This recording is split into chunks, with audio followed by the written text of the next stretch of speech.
Hey guys, welcome to the channel. You're watching the Art Occultist and my name is Elisa. I am so happy to have you here with me today.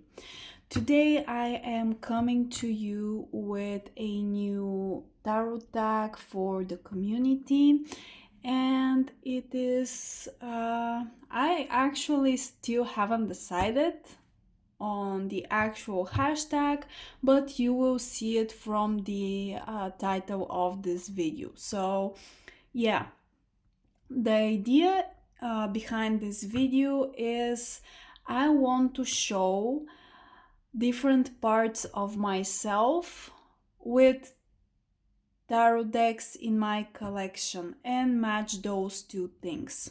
So maybe I will title this video something along the lines of parts work and tarot, or parts of the self and tarot, or something like this. So I have a few things to share with you, but let's start. So first category that I have here is inner child. So a deck that illustrates or that feels like your inner child. And for me, this is the Halloween Tarot. When I was little, I was obsessed with Halloween, and where I'm from in Bulgaria, Halloween is not a popular or widely recognized holiday. At least it wasn't when I was growing up. But despite that, I was obsessed with everything Halloweeny, and me and my friends used to dress up and go around the neighborhood scaring people, and yeah. So this deck very much feels like this. Also, I was obsessed with Halloween movies like Casper the Ghost, Halloween Town, and those types of children's movies around Halloween. For me, Halloween, it was always my favorite holiday growing up, even though it wasn't that popular. And it was very mystical, very magical, and I loved dressing up. I loved being creative with my costumes, and it was a big deal for me. So yeah, the Halloween Tarot for me is my inner child deck, and I use it for that.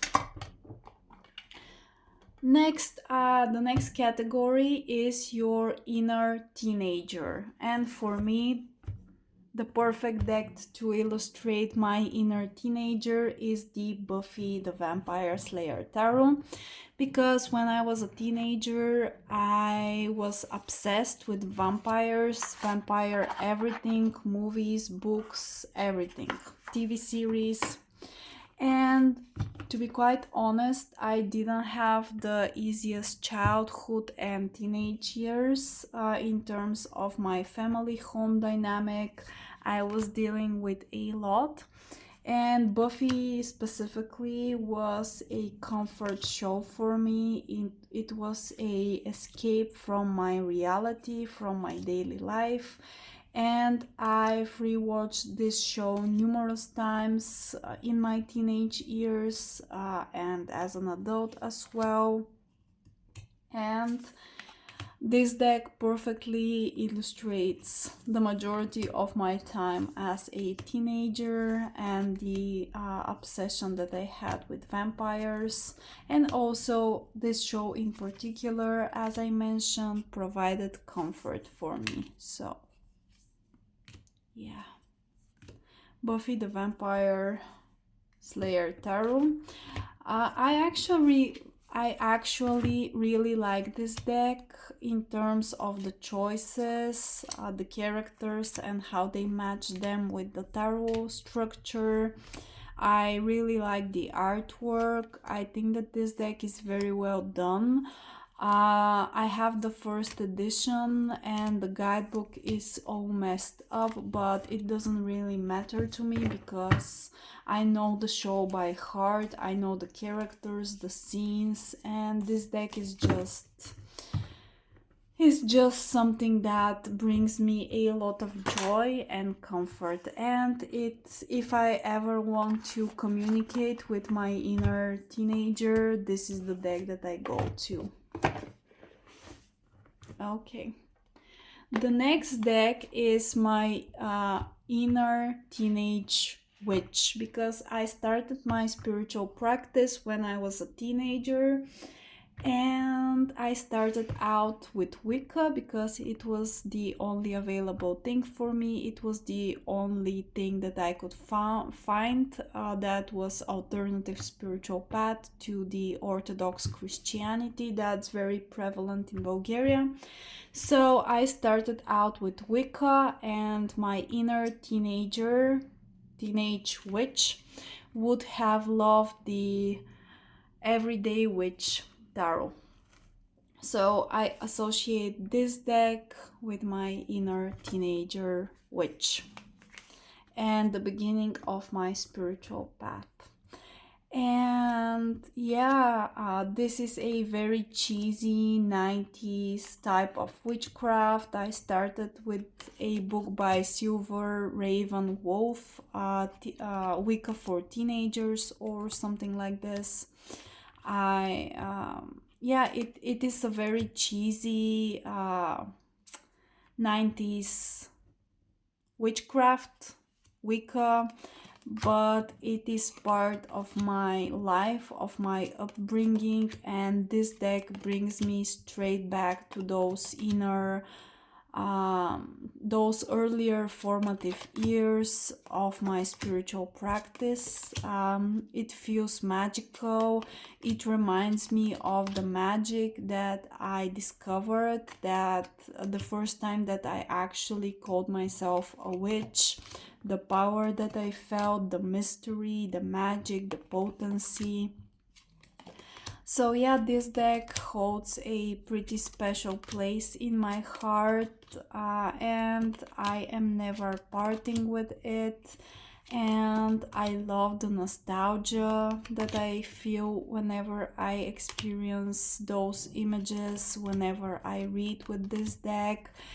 On the surface it looks cheesy, it looks unserious, but the readings that I get from it are very profound and deep. So yeah, I have a lot of love for the Everyday Witch Tarot. So let's stop here.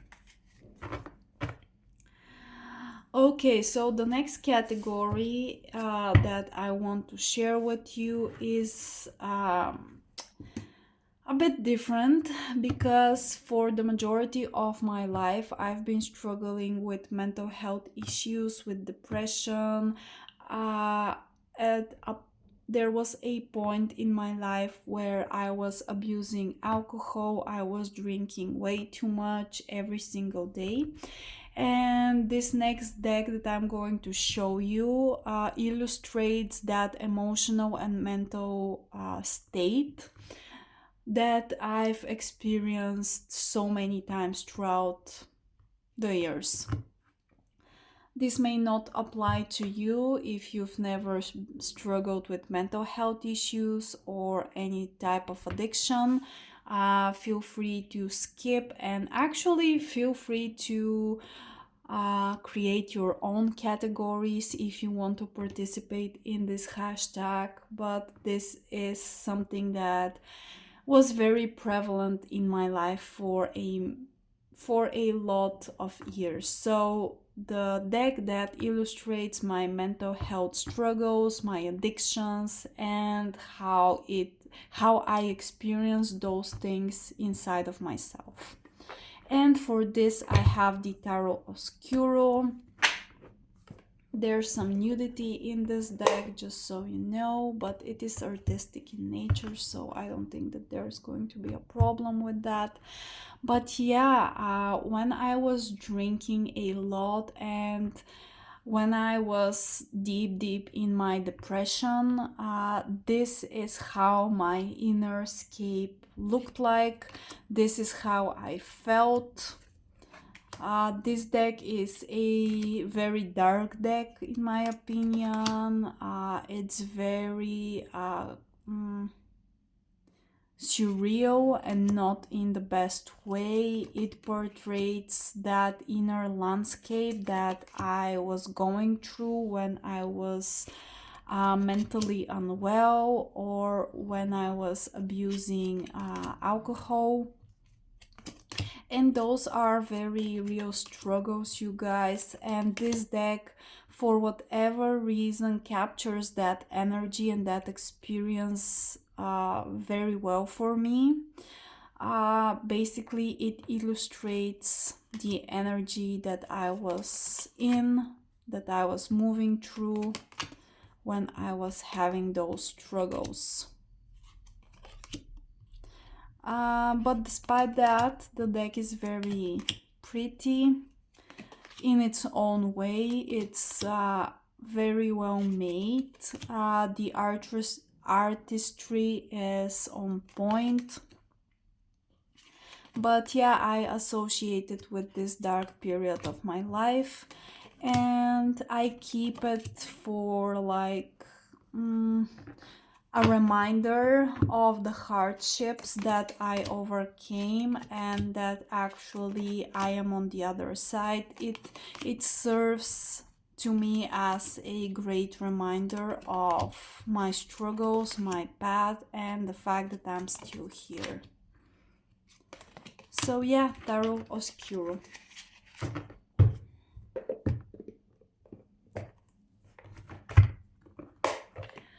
The next deck that I want to share with you is my actual shadow, in terms of the shadow that I cast.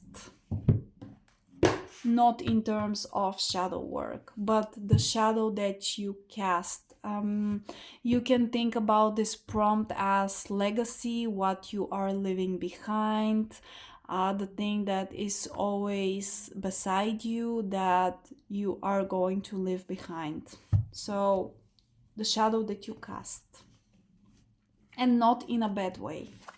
And here I have the Diverse Rider-Waite-Smith Tarot. This is a deck that I created and it felt fitting to place in this category. And also, this is something interesting about my personal spiritual practice right now. I actually work with my shadow as a separate entity. Once again, not in terms of doing shadow work, but actually working with your shadow as a separate entity. The shadow that you cast when you are outside on a very sunny day. I see that as a separate part of myself, if you will. So yeah, this deck, I connect with that part of myself. This is a deck that I created. I recolored the traditional Rider-Waite-Smith imagery using Pamela's outlines, and this is a version of the Rider-Waite-Smith that you can purchase on my Make Playing Cards shop, but it is one of my favorite Rider-Waite-Smith versions out there because I created it. It resonates deeply with me. All of the colors are very mindfully chosen based on chakra and elemental associations as I understand them. And yeah, this deck connects me to my shadow, and also it is a legacy that I'm going to leave behind. It is a part of what I'm leaving behind in the world. So I felt that it was fitting to add in this category. So yeah. Have you ever worked with your shadow as a separate entity? How is it going for you? And actually, have you ever even thought about this as a possibility? I'll be very curious to hear from you. Okay, the next deck is the Artist Within, my inner artist, because art has been a part of my life for as long as I could remember myself. I always knew that I wanted to be an artist, to create. And for this prompt, I'm going to share with you the Art Occultist Tarot. This is also a deck that I created. It uses art from different historical periods, and this deck perfectly captures the artist in me, drawing inspiration from the masters that came before me. This deck is available on my Make Playing Cards store if you want to get yourself a copy. Those are the backs. And yeah, this perfectly captures the artist in me.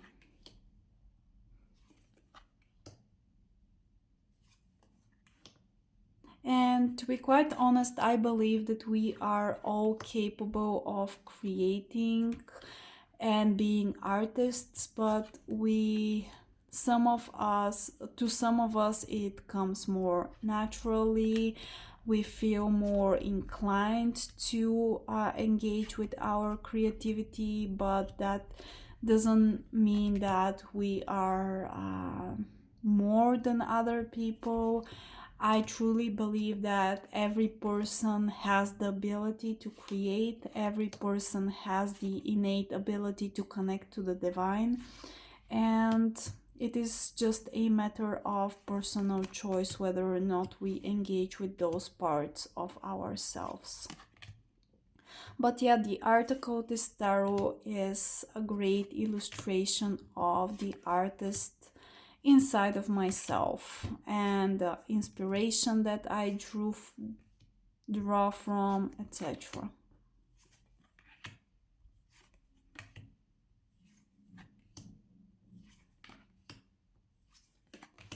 So yeah, I have a few more to show you, but let's end it on the Magician for this one. Okay, so the next one is the spiritual practitioner that I am today, when I'm recording this video. So the spiritual practitioner that you are today. And for this, I have 3 decks to show you. 3 very, very important decks for me. So the first one is going to be the witch that I am today, illustrated by a tarot deck. And I have the Darkwood Tarot for this prompt. This deck perfectly captures myself as a witch that is devoted to the great Titaness Hecate, and the experience that this is for me right now. What it means to be a witch for me is perfectly captured in the artwork of this deck. For me, being a witch is being somebody that is on the fringe of society, that walks the line between being with one foot in the liminal, one foot in the mundane, and basically existing in that liminal space in between. And this deck, its energy, its vibe, it perfectly illustrates that experience for me. Walking beside Hecate, being a Hecatean witch. And you may notice the difference between the everyday witch that I showed for my inner teenager witch and my starting point in spirituality, and this deck, the witch that I am today. Things grow, things shift, and now my path is more aligned with the void and the darkness, the divine darkness, than it was in the beginning of my journey. when it was more whimsical, but I was still a child, a teenager, so it's understandable. And right now, the witch that I am today is heavily aligned with the dark divine feminine, and there's no separation between me and the void at this point in time. And this deck captures that emotional state for me and that energetic expression of my path. So the Darkwood Tarot is a very sacred deck to me, and this is a handmade custom box for it. The next one is going to be this deck, and this is something that's very personal to me because I had a very vivid experience with Hecate in one of my meditation sessions, and she showed me, my soul, as part dragon, if you will. So I consider myself to be a very much aligned to the draconic current, and I see how do I explain this with words? It's very difficult for me because it is such a profound spiritual experience that I don't think that I have the right words to wrap it around with. But I consider Hecate to be the soul of the world, and she is the mother of everything in my spiritual understanding and views. And this means that she is the life force behind everything in existence and behind me as well. She is my soul and my life force, if you will. She is the great dragon, I am the great dragon, and there's no separation between me, nature, and her. And this deck perfectly illustrates how I experience this dynamic and life force. And here we have the Druidcraft Tarot. This is a very pagan, very nature-based deck. It is a very raw and very honest, pure expression of how I experience this life force energy, my soul. This is a deck that illustrates that power of my draconic soul, if you will. Of course, I am speaking in language that doesn't fully I don't have the capabilities to explain my experience with words. Not only because English is my second language, but because I don't believe that the words exist to explain that spiritual experience. But the energy and the feel of the Druidcraft captures that best from all of the decks that I own and from all of the decks that I've seen on the market. So the Druidcraft is a very sacred, very special deck for me, and it captures part of my soul energetically. So yeah. The third deck in this category of the spiritual practitioner that I am today, and it is this one. I consider myself to be a messenger of Hecate, and in another meditation with her, I had the experience of her calling me her little raven and messenger, and this deck connects me to that aspect of myself, and this is the Crow Tarot. I've decorated the box, but this is also a very sacred and special deck for me because it connects me to that aspect of my soul, of my experience. And I truly feel that this deck is special for me personally, and yeah, it truly captures that experience that I had and that aspect of myself, being connected to Hecate. And it is a beautiful deck. It has a bit of surreal vibe quality, dreamlike quality, because of the nature of the artwork. And it truly feels like what I experience whenever I am communicating with Hecate, whenever I am performing my role as her oracle. And yeah, it captures that perfectly in its artwork, in its vibe, in its energy, if you will. Once again, I don't have the exact words to describe the experience that I am having as a oracle of Hecate, but I believe that the art in this deck particularly illustrates that to an extent. So yeah.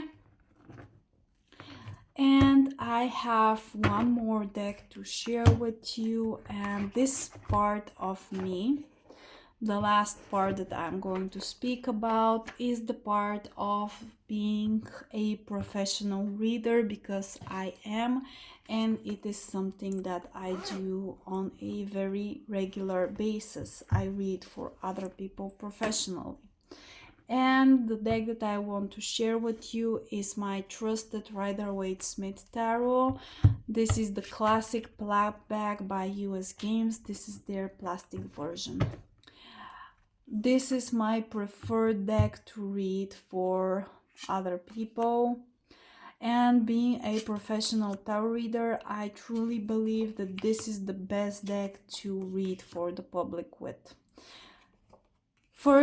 My first reason for that is because I learned on the Rider-Waite-Smith, on the classic Rider-Waite-Smith. So I know this deck like the back of my hand, even better actually. And the second reason that I associate this as myself as being a tarot reader for the public is because those images are so ingrained in the collective unconscious, in the collective in general, that I think most people are familiar with those images, even if they don't read tarot themselves. So I think that this deck is very powerful, and I truly associate the aspect of myself as the professional reader with it. So yeah, those are all of the decks that I wanted to share with you for this new hashtag. I hope that you enjoyed my little ruminations here. I hope that you will decide to participate yourself. I am so eager to see all of you guys' responses and what you want to share for those categories. And once again, feel free to expand and to add more categories whenever they apply to your own personal experience, because this hashtag is meant to serve as a way to get to know you better in a way. So yeah, please feel free to participate, and I will be on the lookout for your responses. The prompts that I used today will be linked in the description box down below. Once again, feel free to add more or to skip some of the prompts. And yeah, thank you so much for watching. My name is Elisa. This is the Art Occultist, and I hope that you are having a great day, and I'll see you in the next one. Take care.